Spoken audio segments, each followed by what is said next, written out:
Mafia, I have heard the comments, I've seen what you've said, and I have decided to deliver. We are less than 1 month away from the NFL draft, and it is time today to explore what moving up in the draft could look like for the Buffalo Bills. Welcome into the Bills Breakdown here by Chat Sports. My name is Moose. Thanks for hanging out with me on today's episode. Now, before we get into all of the trade scenarios or mock trade scenarios, I have been issued a likes battle. Starting today on Tuesday, what is it today? March 25th, the Jets Report has challenged us to a week-long likes battle. So, if you want to beat the Jets on the field and off the field, smash that thumbs up and let's kick their ass.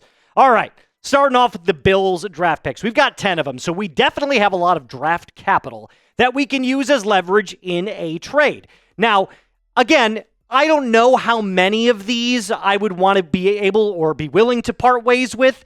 However, having majority of your draft picks in round 5 and round 6 makes it a little bit easier to say, yeah, we can throw a pick here, we can throw a pick there. As long as we're not giving up some of those or the majority of those 2nd and 4th round picks, I'm completely okay with it.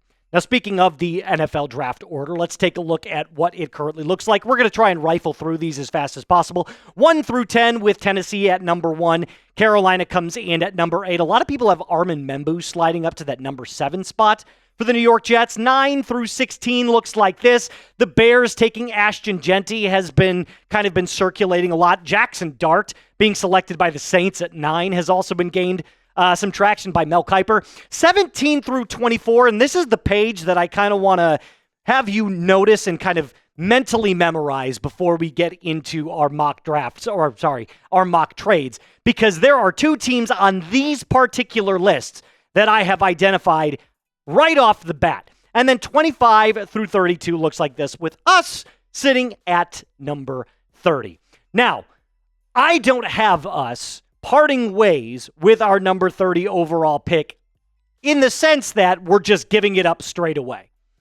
Pick swaps are probably going to be thrown in here as quick as possible. And with this, I have identified new draft targets for the Bills with these trade-up scenarios. Now, who are the teams that we could potentially be trading up with? Let's start with the first one, the Denver Broncos. I spoke to the Broncos breakdown host, Mr. Matthew Peterson, here yesterday, and he actually did a video on the Broncos as well, potentially trading back from the number 20 overall pick, which they currently hold. So why Denver? Why do we want to trade up with them? Well, they need a running back, and it is a loaded draft class. Meaning, if Ashton Jeanty is gone, which we all know he's going to be, unless they're in love with a guy like Amari and Hampton, they can trade back from 20 and still get a really good running back in rounds 2, 3, 4, and even into the 5th and 6th rounds. So Denver is sitting pretty right now at 20 and could be calling teams like the Bills and saying, hey, we don't necessarily need to use this on one of our draft needs. We could go best player available, but for what we need, we're open to making some phone calls. So here's a trade projection that we cooked up just for the sake and the hell of it. The Bills would give up their first-round pick this year, little pick swap, number 30, 2025 second-round pick, so one of our second-round picks, and a 2025 sixth-round pick. So it's a pick swap and then 2 picks to move up 10 spots. Now, that might sound like a lot, but let's consider the amount that you're going up. 10 slots is a lot. So you would have to give up some draft capital, and I would be willing to part ways with 1 of our second-round picks, not 2, and definitely not for a 4th as well. So I think this would be something that the Broncos would be kind of eyeing if we were to have a phone call like that. So who are the targets, you might ask, though, at picks 20? Some new faces have emerged, 2 of them to be exact. Derrick Harrmon, the defensive lineman out of Oregon, and Matthew Golden, the speedster wide receiver out of Texas. And we've talked about Jahdae Barron here on the channel as well. All 3 of these players I would be more than okay with selecting at that number 20. But let's be clear. If it's for Harmon, I'm making the trade. I am making the trade right then and there. And I'll tell you why. Every single season at Oregon, we started at Michigan State, then transferred to Oregon. Every single season, though, in college, he got better and better and better. Barely played his freshman year.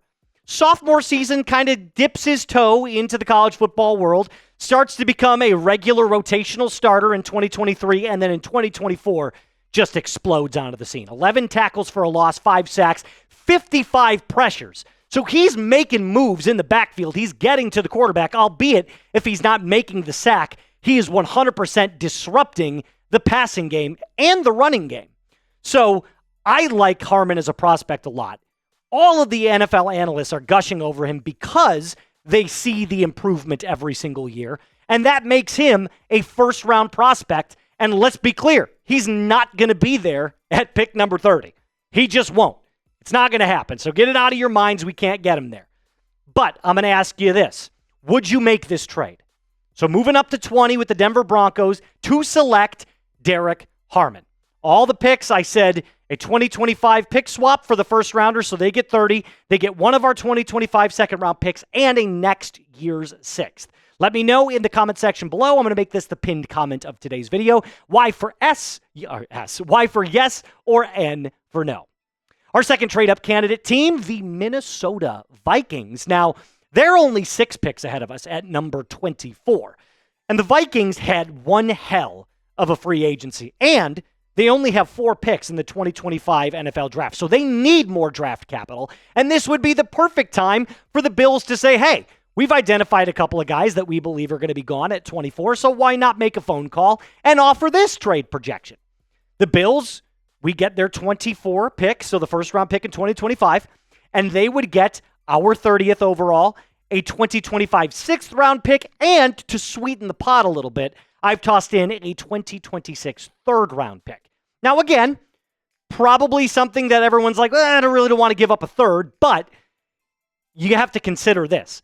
The Vikings could select any of these 3 guys at 24, and all of them have major upside. Jahdae Barron makes his appearance once again because that's actually where a lot of analysts have him going, is between 20 and 25.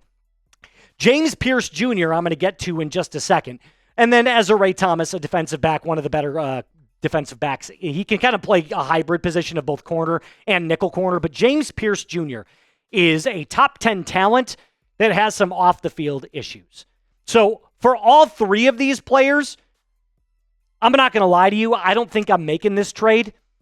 The Bills need to make sure that they secure not only a solidified starter day one, but somebody who's not going to have issues off the field. And I know that edge is something that we've talked about in terms of the Bills' needs.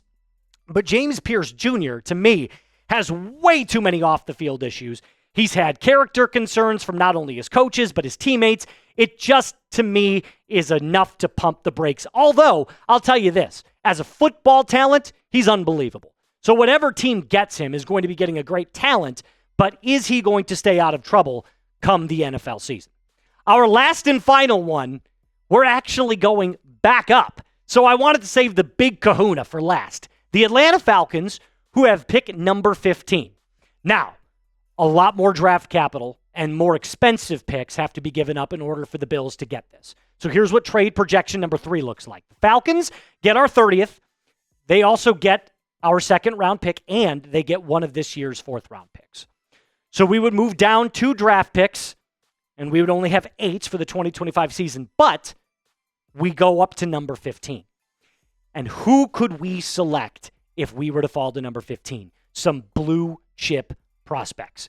Mike Green, Will Johnson, Nick Emanwari. Emanwari, one of the hardest hitting and biggest bodied safeties in this year's draft. He has the most upside, if you ask any NFL analyst, to be one of the best safeties in the league. Will Johnson, a very solid corner, is going to be a solidified starter in the NFL for the next 10, now I don't want to say 10, let's say 7. 7 years to come. He is bona fide, NFL ready, day one. And then there's this guy, Mike Green, who I am the most high on out of these 3 players. And I'll tell you why. I'm making this deal in a heartbeat for Green in particular.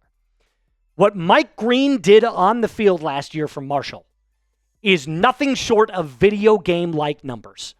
I can't even begin to tell you how insane these stats are. 23 tackles for loss, 17 sacks, and 59 pressures.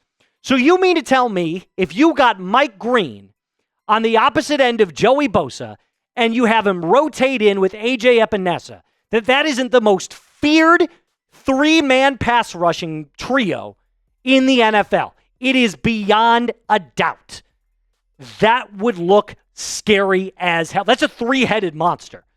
So Mike Green, one of the best edge prospects in this year's draft. If the Falcons were able to do this trade, the Bills would have to be eyeing him immediately. And then you have a very, very scary defense.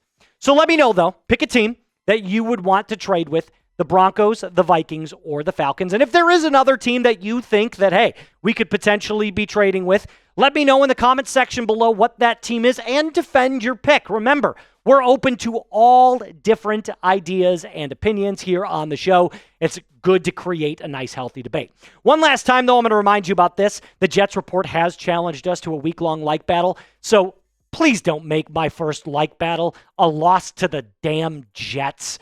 Smash that thumbs up button. Let's go, Bills Mafia, and help us win our first week-long white like battle.